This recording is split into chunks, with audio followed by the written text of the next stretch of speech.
What's up, everybody? Welcome back to My Twisted Life of TV and Poetry. You are here for Married at First Sight review.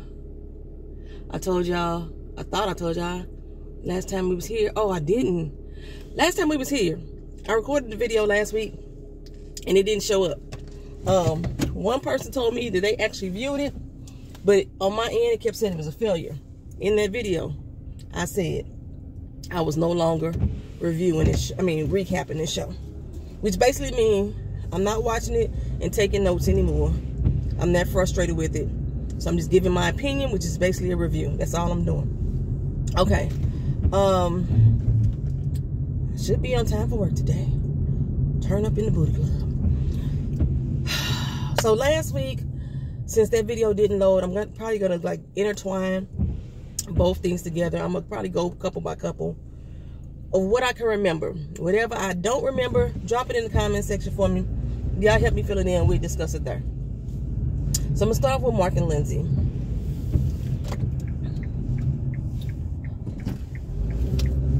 Try to make sure I get out here safely first before I start doing anything. I'm gonna start with Mark and Lindsay.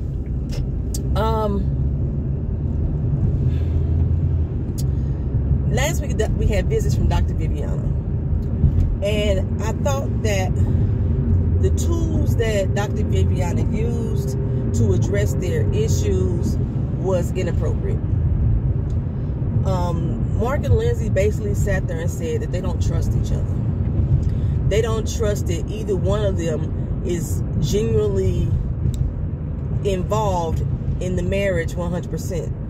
They could see that they care about one another to a certain extent and they appreciate it, but they don't trust in the person. They don't trust in that the person is going to make them happy. They don't trust that the person is still going to allow them to be them. They just don't have any trust in the person. And Dr. Viviana's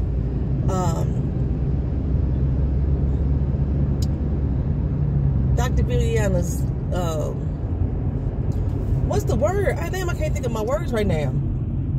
Her approach to tackle this matter was to try BDSM, which was, it didn't make no sense to me. One of the things that Lindsay said that she needed to make her go forward on decision day is to be wooed. I guess she used to being catering to her, taking care of her needs, telling her that they appreciate every little thing she do. Lindsay is the type of person that I'm gonna do something for you just to get your thanks and gratitude. Because I've heard a few times that Mark said he appreciated her help. He is thankful for what she's done. I guess she wanted to be ego stroked all the fucking time. She doesn't.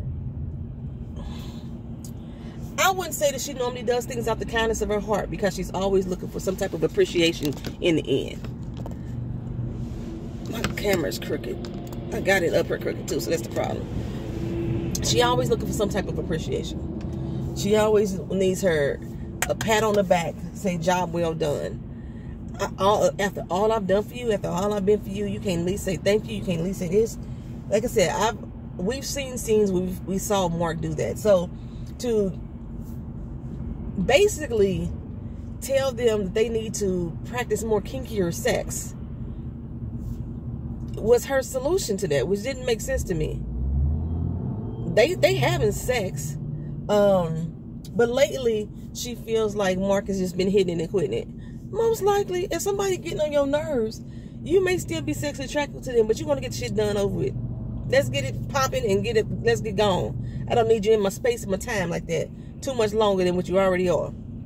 So I can see him jumping in, hitting it and quitting it.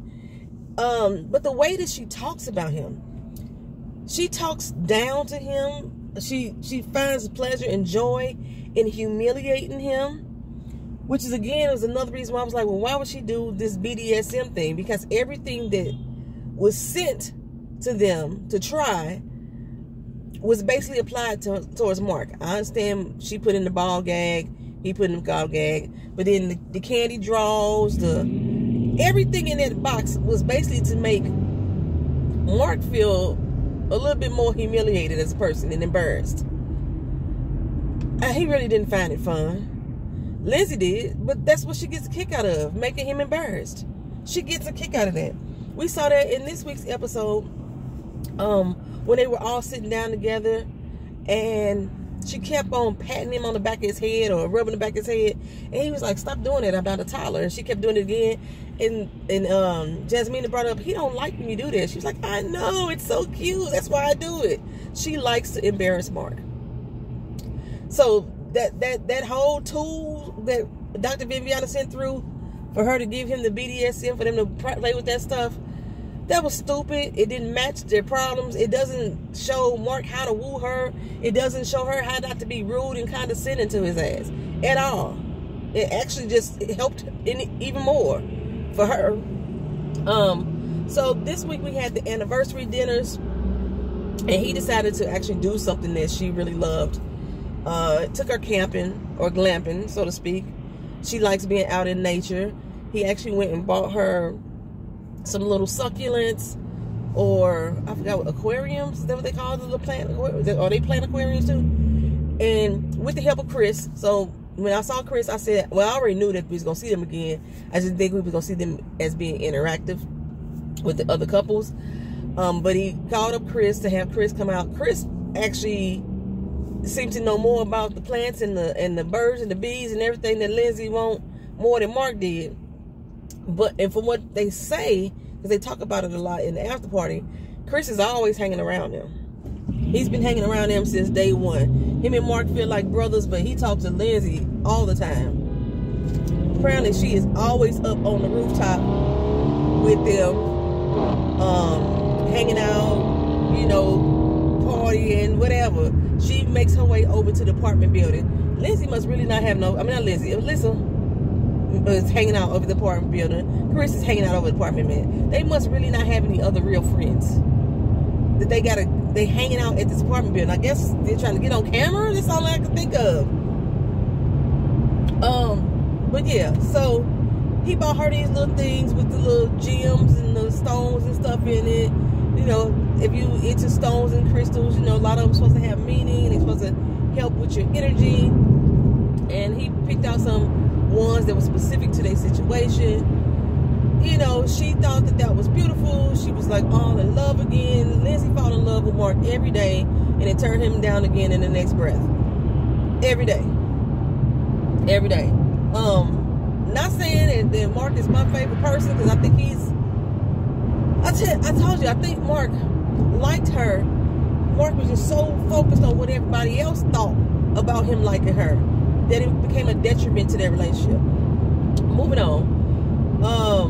Noy and Steve are creating promises that ain't even there, just for the sake of TV. I really don't think that they have this serious big breakdown in communication between them two like they trying to express. Because every single time that they talk about this, they always bringing up the fucking soggy ass noodles and the fact that she walked out that day and she didn't come back home. And when she went out, didn't come back home, she sat there and she talked to her friends, and her friends talked to her back into coming to the relationship.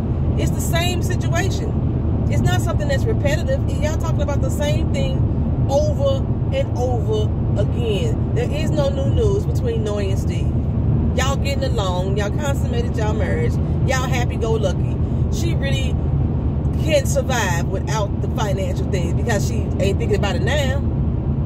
She want to live in this happy fantasy land for the rest of their days. So she don't want to focus on the money situation. I know we got to bring it up, but I really don't want to.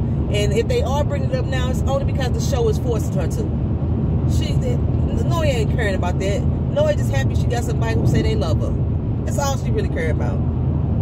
And I think Steve is getting annoyed at the fact, okay, we fine with this. We've been on the same page. You ain't tripped off of it. But now every time the show make you talk to her about it, now you seem like it's a fucking problem. That's why Steve got a fucking problem with it. But other than that, they ain't got no real fucking issues. Again, she wanted to try something sexual with them to help enhance the sexual relationship that they already have with one another. Wanted them to find a way to be more intimate with one another. I don't even remember what they did, y'all. That's how uninterested I am in Steve and Noy. Seriously. Michael and Jasmina, they don't trust each other either. They act just alike. You know, he looked for the negative. She found one thing that may have been negative, and she hold on to it like it's the everlasting thing that they gonna have forever. She don't know how to let shit go. She's condescending as fuck. And basically, Michael was having to make himself smaller for Jasmina, which is so sad because I still thought that they was the best couple, and I still think that they are the best couple because they do find a way to talk through things. It may be a hard road to get there, but they do find a way to do it. Like, okay, on last week's episode, Jasmine is still in this talk to me thing, but she don't like the way he talk. She don't like the words he used, the tone he used. She don't like nothing. Matter of fact, she don't even let the man get a word out edgewise. So I think that's when we go back to the beginning when Michael was saying that she cut him off when she really didn't. Now Jasmina is cutting him off. She had asked a question or she had posed a statement. He goes to respond and then she cuts him off. Every time. This time she walked out. She's doing the milder version of Alyssa. Jasmina is Alyssa and Elijah Wan all wrapped in one. It's a milder state of. That's how I see her now. Everything has to be her way. There is no compromise. Dr. Viviana told them to, well, we've seen the scene where it says Dr. Viviana was telling Michael to write out his thoughts. Okay? From the way that it turned out, I'm hearing that was an assignment for both of them to do. But Jasmine said she ain't got to do that. She know how to talk. She know how to communicate. She know how to use her words, which he does too. You just don't like the word he uses. So let's go ahead and try this exercise. She ain't gonna do it. She refused to.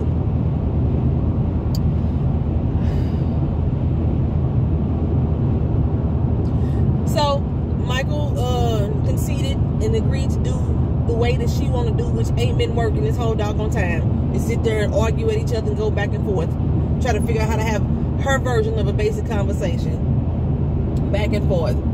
And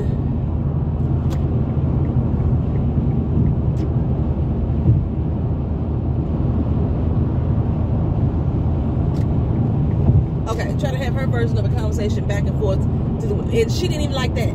She rolling her eyes, kissing her teeth and all that shit. If this continues, I don't see how they gonna make it, y'all. I don't see how they can make it.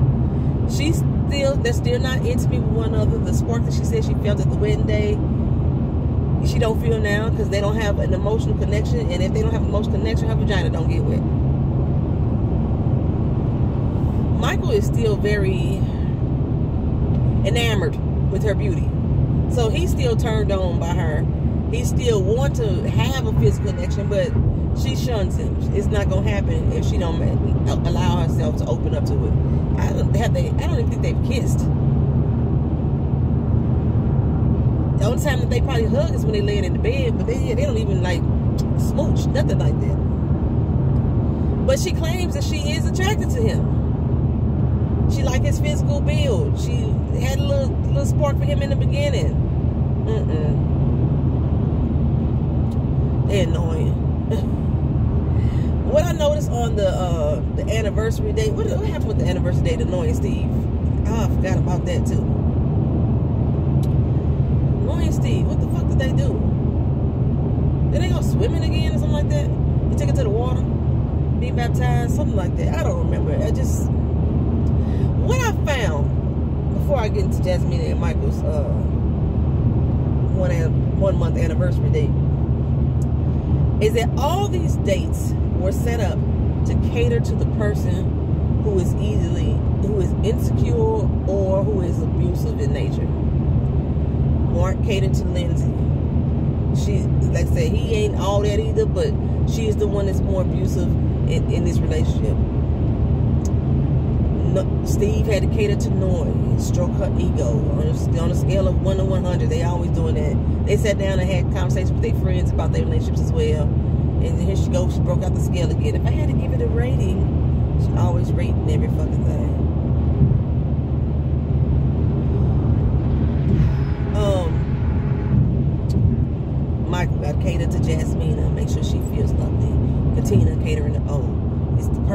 the most abusive or the person who is seemingly who is the most insecure in the relationship is the one who had been catered to on this anniversary. But Jasmine and Michael's 1 month anniversary, I absolutely fucking love. That's what it gave me hope again. It gave me severe hope again into this relationship. Michael recreated their whole damn wedding, y'all. They even rewrote their vows. And when you listen to the original vows, and then you hear the new vows, ain't nobody been really keeping up to what they said. Nobody been keeping up to what they said. Even Mark, when they was sitting back looking at their photo album and they was looking at their vows and everything, Mark had a revelation. He was like, you know what? I apologize. I am really sorry that for this past 4 weeks that I said, you know, that we've had all this turmoil. You know, I've caused you all this hurt and pain. And one of the things I promised in my wedding vows was to always protect you. And how can I be protecting you if I'm the one that's hurting you? You know, so he gave her a sincere apology. And I'm still... He ain't waiting on it, but I'm still waiting on a sincere apology from her. Cause she treats him like shit, to be honest. I mean, like I said, she's the type of person that will hand a cookie to you and then talk bad about you for eating it, your fat ass. That's what type of person Lindsay is to me. I heard I baked these cookies for you. They all yours. And you take a bite, you was like, you know you didn't eat it with your fat ass. That's how I hear Lindsay when she speaks to her. But that wedding, that recreation of the wedding that Michael did, Jasmine even broke down in tears. I thought that they was gonna get some that night. I thought this was gonna be the time that she was gonna actually kiss her husband, at least. You know what I'm saying? It was so fucking thoughtful, so fucking thoughtful. You know, when they first did their vows, you was just saying words because to what you think you want the person to hear because you don't know them. And now that you know them and you know what they need, you know, you could rewrite your vows and try to live it every day. So that's their plan. Their plan is to, while we getting our breaks, their plan is to live every day like it's decision day. As of right now, both of them will still say no. I don't see how y'all gonna get to the final decision day and y'all ain't even kissed. There's like no form of intimacy. There's more disdain that I see between y'all than anything. Y'all still, like Michael said, we only been together 4 weeks and we got this many problems starting out. Something got to change, or we gonna have to end it. You know what I'm saying? Something got to change. It ain't gonna be her last name. That's how you feeling like right now. As far as I know, Chris is still not divorced. Let me go ahead and throw that out there. They still haven't went through the whole procedure yet to get the divorce. I think when Michaela and Zach got divorced last season, it took some months for that to go through. If I'm not mistaken. Depending on where you live, how fast you can get a divorce to go through. And being that the marriage was already consummated, with them two, I think it takes longer. But with Zach and Alyssa, they could have annulled that shit. Not Zach and Alyssa. Alyssa and Chris, they could have been annulled. Y'all weren't even together 2 fucking weeks. It shouldn't take that damn long. It's like the wedding never even existed. The marriage never existed. I'm so sick of what the fuck is on my ass. Fuck off my ass. Don't like anal. Don't like anal driving. You know what I'm saying? Okay, so as of right now, they come to a peace moment, you know, between Jasmine and Michael. Katina and Elijah on, baby.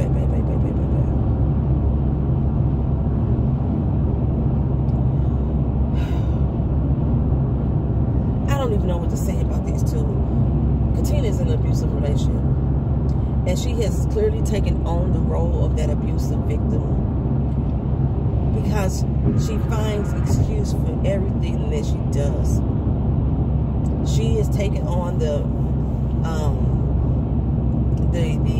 role that she's not good enough.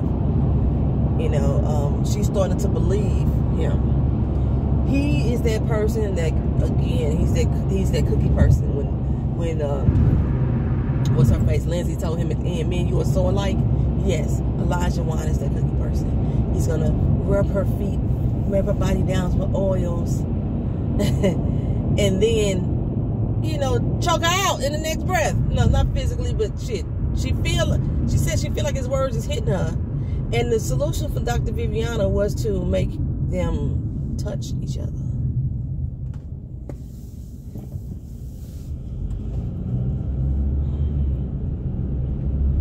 She feels like his words feel like fists. And so their solution to their problem is to touch one another.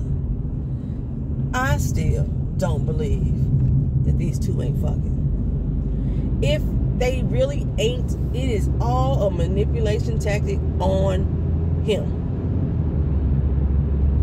He has to be in control.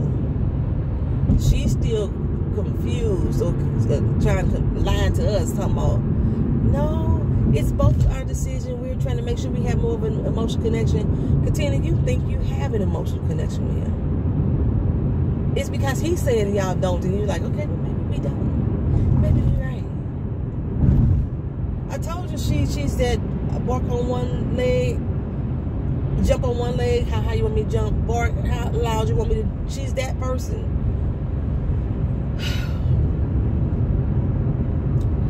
So, again, like I said, she makes him feel small. He doesn't love her, according to him, but he loved her like a couple weeks ago. He can't see himself being love her until she can measure up to being the servant that he needs. And that's what she kind of turned herself into. She's making sure that she goes out of her way to do everything to cater to him. Of course, you want to cater to your mate, your spouse, your partner. You know, of course you do. But you don't want to be turned down every time you do it. You know what I'm saying? You don't want to have to be belittled to do it. You don't want to have to be made small, told that you were lazy and immature and a child. You don't want those things to be coming out of your significant other's mouth. But this is how he treats and talks to her. And he did the same. Dr. Viviana was trying to address the situation about how he talks to her. And he cut her off. He wouldn't even let her get a word out edgewise. She was like, you know what I think? He was like, nope.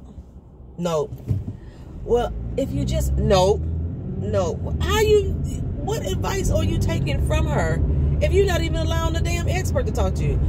Dr. Viviana was the wrong person to send in there. Dr. Pepper should have been the one that got on his ass. Where's Dr. Pepper been anyway?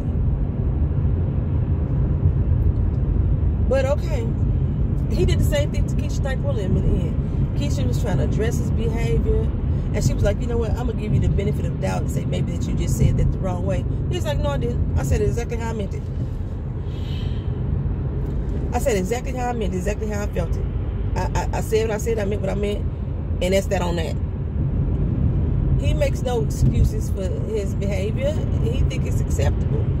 And then y'all keep saying, you're right. Well, Katina's handling it well. I'm so sick of hearing y'all keep talking about Katina handling it well. That's the same thing they said about Chris. Just because they are handling it well does not mean that they are still not being abused.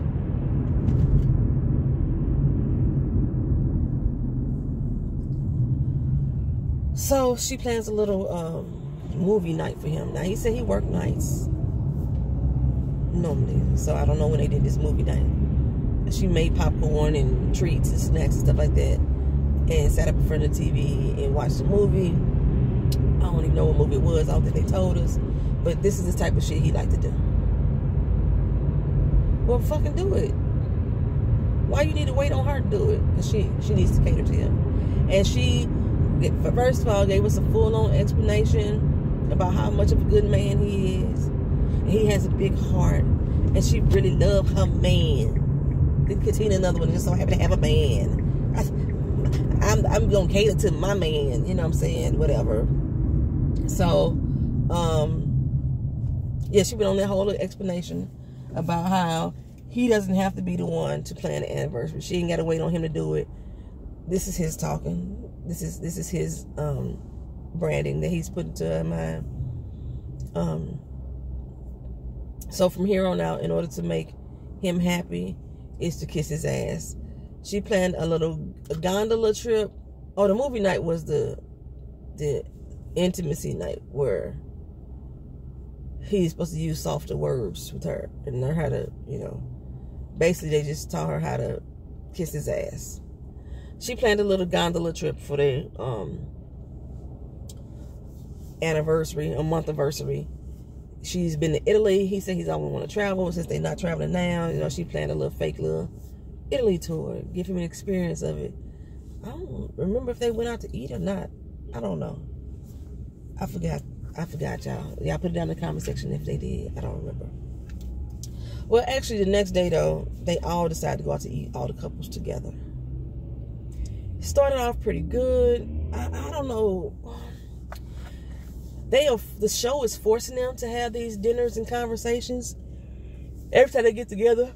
Okay, so how everybody relationship with, they was all waiting to hear everybody's experience for their 1 month anniversary, but then nobody ever got to that. They start talking about how they've been feeling about each other, how you feel about your spouse, and what would make y'all say yes on decision day. That's what Michael and Jasmine, they talked about having consistency. They both put out there what they want to do, how they want to do it.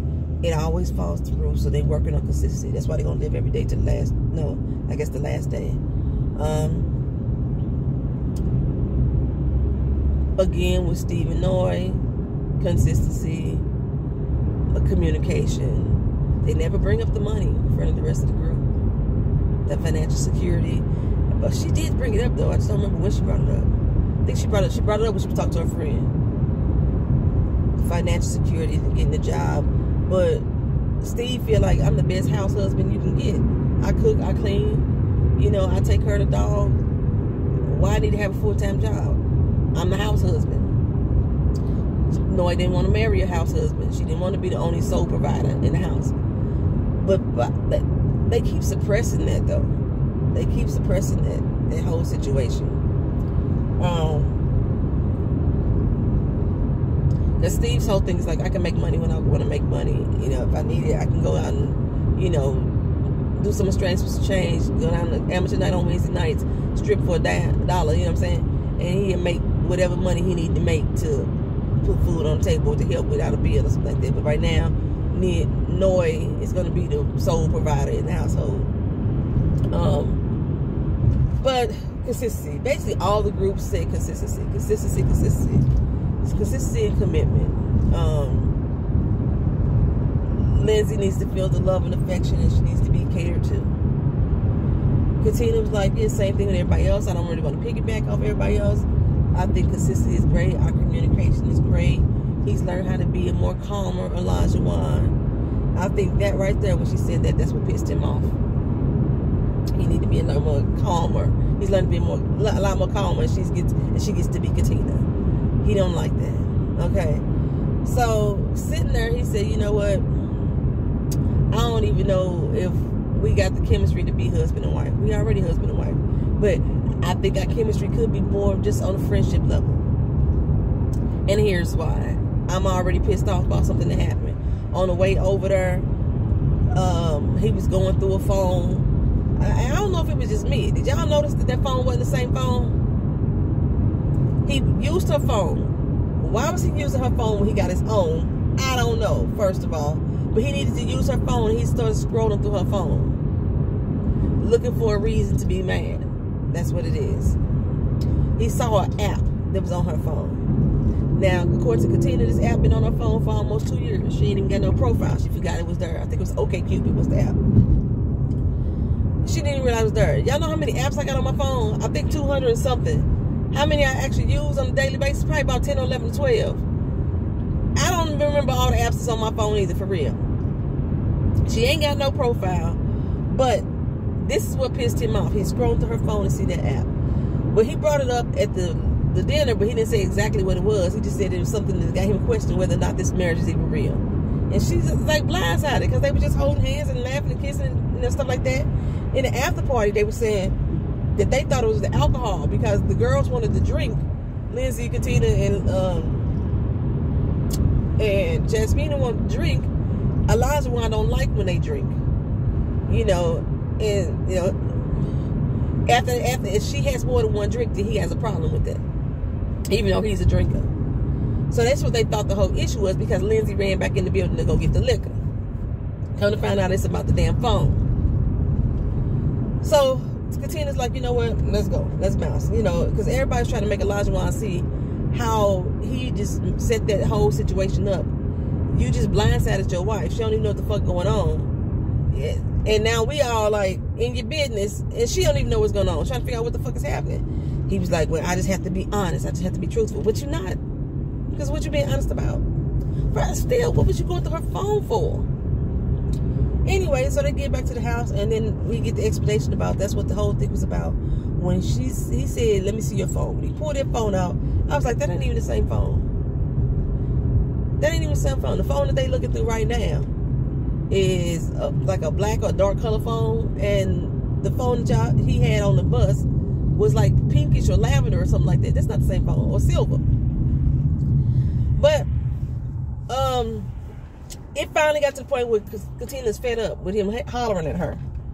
You know, she rolled her eyes, you know, tried to dismiss what he was saying, like, I'm gonna let this go, I'm gonna let it roll off my shoulder. Katina has, according to Elijah, always been putting on for the cameras anyway, behind closed doors, that she always fly off the handle and give him the combativeness that he likes. Remember, he wants his woman to be combative with him. So,